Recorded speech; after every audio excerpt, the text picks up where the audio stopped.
শার্টের পর পা ভারী ভারী লাগছে, হাঁটার সময় জড়তা, এই খাবারগুলি বাঁচাতে পারে আপনার জীবন। নমস্কার বন্ধুরা, সুস্থ লাইফ ইউটিউব চ্যানেলে আপনাদের সকলকে জানাই স্বাগতম।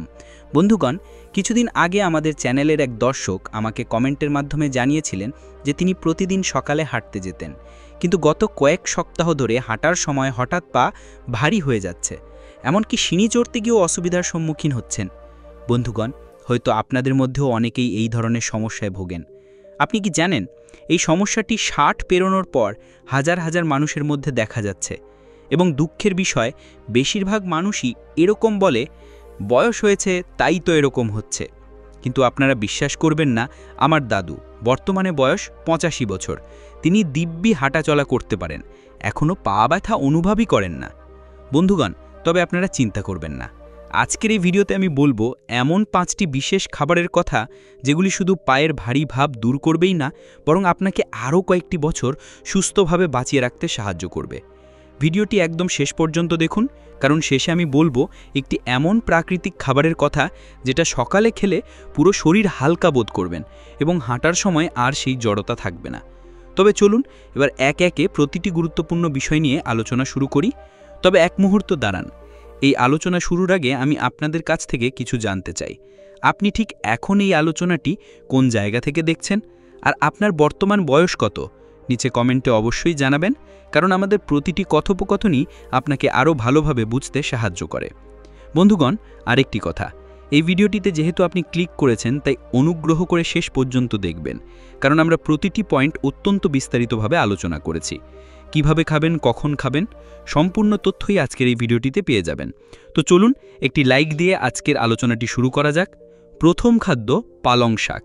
ছোট চেহারার ভিতর লুকিয়ে আছে এক পরাক্রমশালী শক্তি। বন্ধুগণ, পালং শাককে অনেকেই চেনেন, কিন্তু তার প্রকৃত গুণাগুণ জানেন না। যখন আপনি হাঁটেন, দৌড়ান বা সিঁড়ি বেয়ে ওঠেন, তখন আপনার পায়ের পেশি ও স্নায়ুগুলো একসাথে কাজ করে। এই কাজের জন্য দরকার হয় পর্যাপ্ত পরিমাণে অক্সিজেন, ভালো রক্তপ্রবাহ, শক্তিশালী কোষ এবং ব্যথা কমানোর মতো অ্যান্টি ইনফ্ল্যামেটরি উপাদান। পালং শাকে এই চারটিরই সব কিছুই আছে। এবার দেখুন পালং শাকে যা যা থাকে এবং কিভাবে এটি পায়ের শক্তি ফিরিয়ে আনে। 1. আয়রন। এটি হিমোগ্লোবিন তৈরি করে, যা রক্তে অক্সিজেন বহনে সাহায্য করে, আর পায়ের পেশি ঠিকভাবে কাজ করতে হলে দরকার পর্যাপ্ত অক্সিজেন। যদি পায়ে ভারী ভাব লাগে, হাঁটতে গিয়ে ক্লান্তি আসে, তাহলে এটি হতে পারে কম হিমোগ্লোবিন বা রক্ত স্বল্পতার ফল। পালং শাক রোজ খেলে রক্তের গুণগত মান বাড়ে, ফলে পায়ে শক্তি ও সহনশীলতা ফিরে আসে। 2. ম্যাগনেসিয়াম ও ক্যালসিয়াম। এই দুটি খনিজ পদার্থ পেশির সংকোচন ও শিথিলতা নিয়ন্ত্রণ করে। পায়ে খিঁচুনি, ঘন ঘন ব্যথা কিংবা পা কাঁপা, এগুলোর অনেকটাই এর অভাবে হয়। পালং শাক এই উপাদানগুলো সরবরাহ করে পেশিকে করে স্থিতিশীল ও নমনীয়। 3. Vitamin K. এটি হাড় ও জয়েন্ট সুস্থ রাখে। বয়স বাড়লে হাঁটুর নিচে যেই ব্যথা আসে বা পায়ে ভারী লাগা, তা হাড়ের দুর্বলতায় একটি লক্ষণ হতে পারে। প্রতিদিন অল্প পালং শাক খেলে হাড় মজবুত হয়, হাঁটুর ব্যথা কমে। 4. অ্যান্টিঅক্সিডেন্ট। পালং শাক একদম চ্যাম্পিয়ন যখন অ্যান্টিঅক্সিডেন্টের কথা আসে। এতে লুটিন, জিওক্সান্থিন, বিটা ক্যারোটিন ইত্যাদি থাকে, যা কোষের ক্ষয় আটকায় এবং ইনফ্লামেশন কমায়, যার ফলে পায়ে দীর্ঘদিনের ব্যথা বা ফোলা ধীরে ধীরে কমে যেতে শুরু করে। কিভাবে খেলে বেশি উপকার পাবেন? পালং শাক এমনি খাবার চেয়ে হালকা সেদ্ধ করে খাওয়াই ভালো। প্রায় 100 গ্রাম পালং শাক প্রতিদিন রাখুন আপনার ডায়েটে। চাইলে এতে রসুন, সামান্য ঘি আর একটু কাঁচা হলুদ দিয়ে ভাজা করে খেতে পারেন। এটি ইনফ্ল্যামেশন আরও দ্রুত কমায়। আপনি যদি রোজ সকালে খালি পেটে একটি ছোট বাটি পালং শাক খান, তাহলে 1 সপ্তাহের মধ্যেই হালকা পরিবর্তন অনুভব করতে শুরু করবেন। সতর্কতা: থাইরয়েডের রোগীদের ক্ষেত্রে বেশি পরিমাণে কাঁচা পালং না খাওয়াই ভালো। কিডনি রোগীদেরও সীমিত পরিমাণে খেতে বলা হয়, কারণ এতে অক্সালেট থাকে। তবে একজন সাধারণ সুস্থ মানুষ প্রতিদিন 1 কাপ পালং খেলে পায়ে অভাবনীয় শক্তি অনুভব করতে পারেন। বৃদ্ধ বয়সেও যদি আপনি চান স্বাধীনভাবে চলাফেরা করতে, তাহলে আজ থেকেই পালং শাককে দিন আপনার পাতে জায়গা।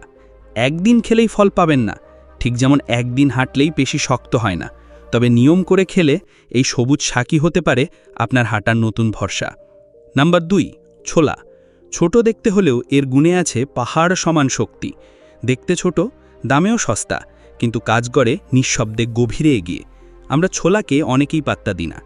ভাবি এটা সিরেফ একটা উপোসের খাবার বা পুজোর প্রসাদ, কিন্তু বিজ্ঞান বলছে এই এক মুঠো ছোলাই আপনার দুর্বল কাঁপার ক্লান্ত। ছোলা হলো এমন এক খাদ্য যা শুধু আপনার পেশিকে শক্তিশালী করে না, বরং স্নায়ু থেকে হাড় সবকিছুর উন্নতি ঘটায়। একটি গবেষণায় দেখা গেছে যে প্রতিদিন মাত্র 50 গ্রাম ছোলা খাওয়া ব্যক্তিদের মধ্যে 4 সপ্তাহ পর পায়ের পেশিতে দৃশ্যমান শক্তি বৃদ্ধি পাওয়া গেছে। বিশেষ করে যারা বয়সের কারণে ক্লান্তি, পায়ে ভারী ভাব ও দুর্বলতার অভিযোগ করতেন, তাদের ক্ষেত্রে ছোলা পেশি মেরামত ও শক্তি বৃদ্ধিতে আশ্চর্যজনক ভূমিকা রেখেছে। গবেষণায় আরও বলা হয়, ছোলায় থাকা ম্যাগনেসিয়াম ও প্রোটিন পেশির কোষগুলোতে অক্সিজেন গ্রহণের ক্ষমতা বাড়ায়, ফলে হাঁটার সময় জড়তা কমে যায়। পায়ে শক্তি আনতে ছোলা কিভাবে কাজ করে? 1. উচ্চমানের প্রোটিন। পায়ের পেশি সুস্থ রাখতে হলে দরকার পর্যাপ্ত প্রোটিন, কারণ প্রোটিনই হল পেশির গঠনমূলক উপাদান। ছোলা একটি plant based super protein source. প্রতিদিন এক মুঠো ছোলা খেলেই শরীর প্রয়োজনীয় অ্যামাইনো অ্যাসিড পায়, যা পেশির ক্ষয় ঠেকায় এবং শক্তি তৈরি করে। 2. ফাইবারের আধার। শুধু পেশি না, হজম ভালো না হলে পা দুর্বল লাগতেই থাকবে। ছোলায় থাকে সলিউবেল ফাইবার, যা হজমতন্ত্র ঠিক রাখে, দেহের টক্সিন দূর করে এবং ইনফ্লেমেশন কমায়, যার ফলে শরীর থাকে হালকা, হাঁটার সময় ক্লান্তি কম হয় আর পায়ে মসৃণ গতি ফিরে আসে। 3. পটাশিয়াম, ম্যাগনেসিয়াম ও আয়রন। এই 3টি খনিজ পদার্থ ছোলায় প্রাকৃতিকভাবে থাকে। পটাশিয়াম পেশির সংকোচনে সাহায্য করে, ম্যাগনেসিয়াম নার্ভ ও মাংসপেশির সঠিক কাজের জন্য অপরিহার্য, আয়রন রক্তে অক্সিজেন পরিবহন করে, যা পায়ে প্রাণ আনতে সহায়তা করে। এই 3টি মিলে ছোলাকে বানিয়ে তোলে এক শক্তিবর্ধক খাদ্য, যা বয়স বাড়লেও আপনার হাঁটাচলা বন্ধ হতে দেয় না। 4. ব্লাড সুগার ও এনার্জি ব্যালেন্স করে। অনেক সময় সকালে উঠে হাঁটার সময় পা কাঁপে, দুর্বল লাগে, কারণ রক্তে গ্লুকোজের মাত্রা পড়ে যায়। ছোলা ধীরে হজম হয়, তাই এটি রক্তে গ্লুকোজের মাত্রা স্থিতিশীল রাখে, ফলে আপনি পান দীর্ঘস্থায়ী শক্তি, বারবার দুর্বল বোধ হয় না বা চট করে বসে পড়তে হয় না। কিভাবে খাবেন ছোলা যাতে সবচেয়ে বেশি উপকার পাবেন? ভিজিয়ে খাওয়া ছোলা সবচেয়ে উপকারী। রাতে এক মুঠো ছোলা প্রায় 50 গ্রাম জলে ভিজিয়ে রেখে সকালে খালি পেটে খাওয়া এটি সোনায় সোহাগা। এতে থাকা অ্যান্টি নিউট্রিয়েন্ট দূর হয়ে যায় এবং পুষ্টি আরও ভালোভাবে শোষিত হয়। চাইলে এতে সামান্য কাঁচা আদা, 1 চিমটি কালো লবণ আর কয়েকটি তুলসী পাতা মিশিয়ে খেলে এটি ইনফ্লেমেশন কমানো থেকে শুরু করে শরীর পরিষ্কার রাখতেও দারুণ কাজ করে। যাদের গ্যাস বা অ্যাসিডিটির সমস্যা আছে, তারা হালকাভাবে সেদ্ধ করে নিতে পারেন ছোলা। উপকার একই, কিন্তু পেটে আরামদায়ক। ছোট্ট সতর্কতা, খুব বেশি পরিমাণে একসঙ্গে ছোলা খাওয়া কিছু মানুষের পেটে গ্যাস তৈরি করতে পারে। শুরুতে অল্প করে খাওয়া শুরু করুন এবং শরীরের প্রতিক্রিয়া লক্ষ্য করুন। বন্ধুরা, তৃতীয় খাদ্যটির আগে পরের পয়েন্টে যাওয়ার আগে আপনার কাছে একটি ছোট্ট অনুরোধ রইল। আমার এই চ্যানেল সুস্থ লাইফ শুধু একটি ইউটিউব প্ল্যাটফর্ম নয়, এটি আমাদের একটি পরিবার, যেখানে আমি এবং আপনি একসঙ্গে চেষ্টা করি 60 বছরের ঊর্ধ্বে সকল মানুষের জীবনে একটু স্বাস্থ্য, একটু সচেতনতা এবং একটু ভালো থাকার আলোর দিশা এনে দিতে। আমি নিয়মিত আপনাদের জন্য নিয়ে আসি এমন সব গুরুত্বপূর্ণ তথ্য যেগুলো আপনার বা আপনার কাছের মানুষের জীবনে বাস্তব উপকারে আসতে পারে। তাই অনুরোধ করব, এই আলোচনা যদি আপনার ভালো লাগছে তাহলে একবার লাইক করে দিন আর চ্যানেলটি সাবস্ক্রাইব করে রাখুন, যাতে ভবিষ্যতে এমন কোনো গুরুত্বপূর্ণ তথ্য আপনার চোখ এড়িয়ে না যায়। তৃতীয় খাদ্য দই, পায়ের জন্য প্রাকৃতিক টনিক, যা জানলে আর একদিনও বাদ দেবে না খাওয়া। দই আমাদের প্রতিদিনের এক পরিচিত খাবার। অনেকেই একে গরমে ঠান্ডা রাখার জন্য খান, অনেকে আবার ভাবেন এটা শুধু হজমে ভালো। কিন্তু জানেন কি, 70 বছরের পর আপনার পায়ের পেশি যখন দুর্বল হয়ে পড়ছে, হাঁটুর নিচে ভারী লাগছে, তখন এই সাধারণ দই হতে পারে আপনার সবচেয়ে বড় ভরসা। আজকের এই পয়েন্টে আমরা জানব কিভাবে দই পায়ের ভেতরের গঠনকে মজবুত করে, রক্তপ্রবাহ ঠিক রাখে এবং পেশিকে আবার প্রাণ দেয়, একেবারে বিজ্ঞানসম্মতভাবে। একটি বৈজ্ঞানিক গবেষণায় দেখা গেছে যে বয়স্ক ব্যক্তিরা যদি প্রতিদিন একটি নির্দিষ্ট পরিমাণ দই খান, তাহলে তাদের হাড়ের ঘনত্ব বৃদ্ধি পায় এবং হাঁটুর ব্যথা কমে যায়। বিশেষ করে যাদের ক্যালসিয়াম শোষণ কমে যায় বয়সের সঙ্গে সঙ্গে, তাদের ক্ষেত্রে দই হাড় ও পেশির ওপর সরাসরি ইতিবাচক প্রভাব ফেলে।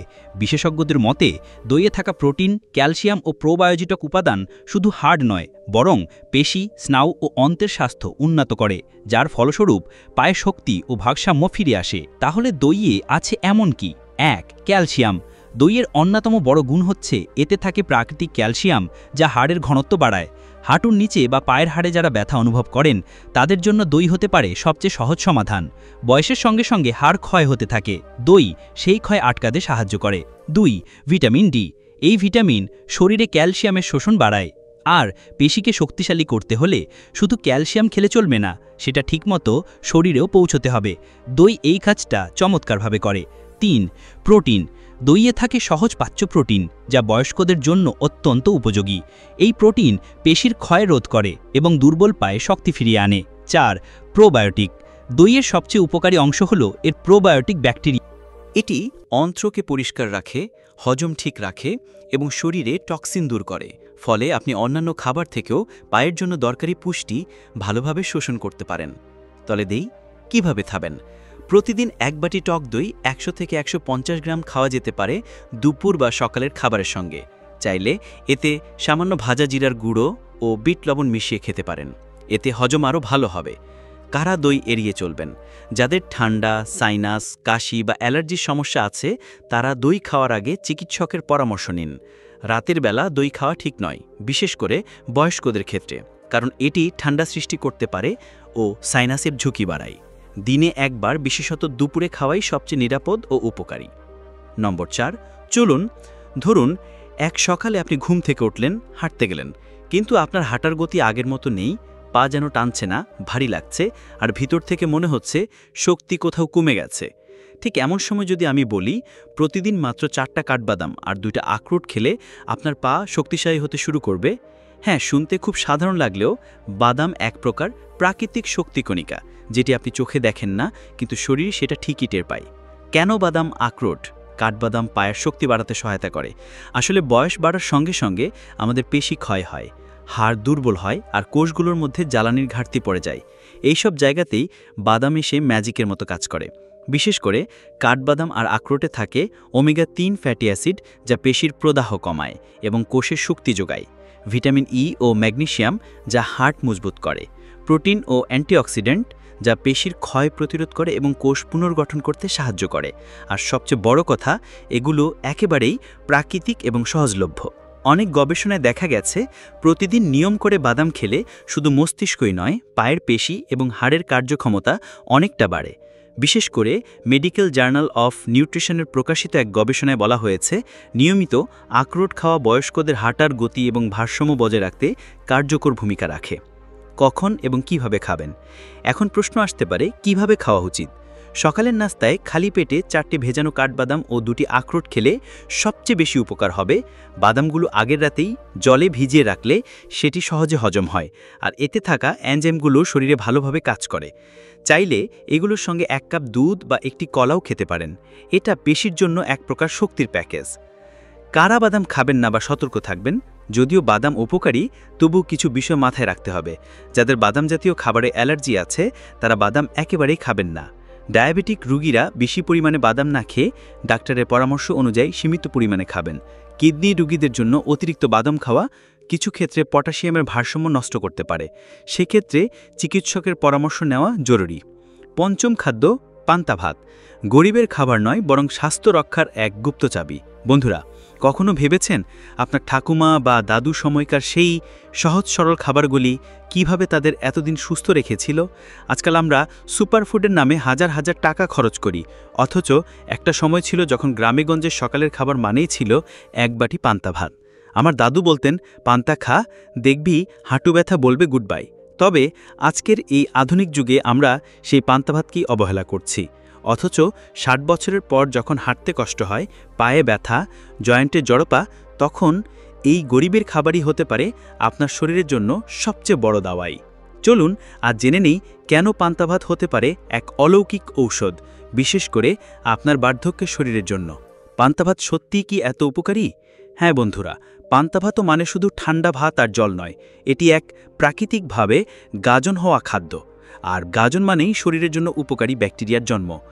সারারাত পানিতে ভিজিয়ে রাখার ফলে এর মধ্যে তৈরি হয় ল্যাকটিক অ্যাসিড ব্যাকটেরিয়া, প্রাকৃতিক enzyme, iron, calcium, magnesium, B vitamin complex, electrolyte ও প্রোবায়োটিক। এই উপাদানগুলি 60 পেরানো শরীরে ঠিক যে সব জিনিস দরকার সেগুলি দেয়। বয়স্কদের শরীরে কিভাবে কাজ করে? হাঁটু ও হাড় শক্ত রাখে। বয়স বাড়লে ক্যালসিয়াম শোষণের ক্ষমতা কমে যায়, পান্তা ভাত সেই শোষণ ক্ষমতাকে বাড়ায়। দাঁতে ব্যথা কমায়। পান্তার মধ্যে থাকা ম্যাগনেসিয়াম ও প্রোবায়োটিক ব্যাকটেরিয়া হাড়ের গাঁটে প্রদাহ কমায়। পাচন শক্তি উন্নত করে। 60 বছরের পর হজম শক্তি কমে যায়। পান্তার প্রাকৃতিক ব্যাকটেরিয়া হজমে সহায়তা করে। স্নায়ু ও পেশি শক্তিশালী রাখে। ভাতের জটিল কার্বোহাইড্রেট ধীরে ধীরে গ্লুকোজ সরবরাহ করে, যা শরীরে ক্লান্তি দূর করে, পেশি শক্ত রাখে। রক্তশূন্যতা প্রতিরোধ করে। আয়রনের উপস্থিতি বয়স্কদের রক্তশূন্যতা দূর করতে সাহায্য করে। কখন ও কিভাবে খাবেন? সকালের খাবার হিসেবে সবচেয়ে ভালো। ভাতকে আগে ঠান্ডা করে রাতভর জলে ভিজিয়ে রাখুন। সকালে সেই ভাত খালি পেটে খান। সাথে নিন কাঁচা পেঁয়াজ, কাঁচা লঙ্কা, লবণ, 1 চামচ সর্ষের তেল, চাইলে একটু লেবু, কেউ কেউ টক দইও মিশিয়ে খান। বিশেষ করে গরমকালে সপ্তাহে অন্তত 3 দিন খাওয়া অভ্যাস করুন। বিশেষ করে গ্রীষ্মকালে এটি শরীর ঠান্ডা রাখে ও এনার্জি যোগায়। কিছু সতর্কতা: যাদের গ্যাস্ট্রিকের সমস্যা রয়েছে তারা চিকিৎসকের পরামর্শ নিয়ে খাবেন। ঠান্ডা লাগার প্রবণতা থাকলে বর্ষাকাল বা শীতে পান্তা এড়িয়ে চলুন। ডায়াবেটিস থাকলে পরিমাণে একটু কম খাবেন। বন্ধুগণ, এবার আমি আপনাদেরকে সেই 5টি খাদ্যের কথা জানালাম যেটি আপনার বার্ধক্য বয়সে বন্ধু হতে পারে। তবে এখানেই শেষ নয়। আপনি যদি এই খাবারগুলো শুধু নাম শুনে চলে যান তাহলে হবে না। আপনাকে সঠিক মাত্রায় নিয়ম মেনে সেগুলিকে এখন থেকেই গ্রহণ করতে হবে। যদি আপনি তৈরি থাকেন তাহলে অবশ্যই নিচে কমেন্টে লিখবেন, আজ থেকে শুরু করব। এবার আপনি তো জেনে গেলেন এই খাবারগুলোর ব্যাপারে, কিন্তু অনেকেই আছেন এই ধরনের সমস্যায় ভুগছেন। তাই অবশ্যই তাদের কাছে এই ভিডিওটি শেয়ার করুন যাতে ওনারা উপকৃত হতে পারেন। আজকের জন্য এতটুকুই। ধন্যবাদ, ভালো থাকবেন।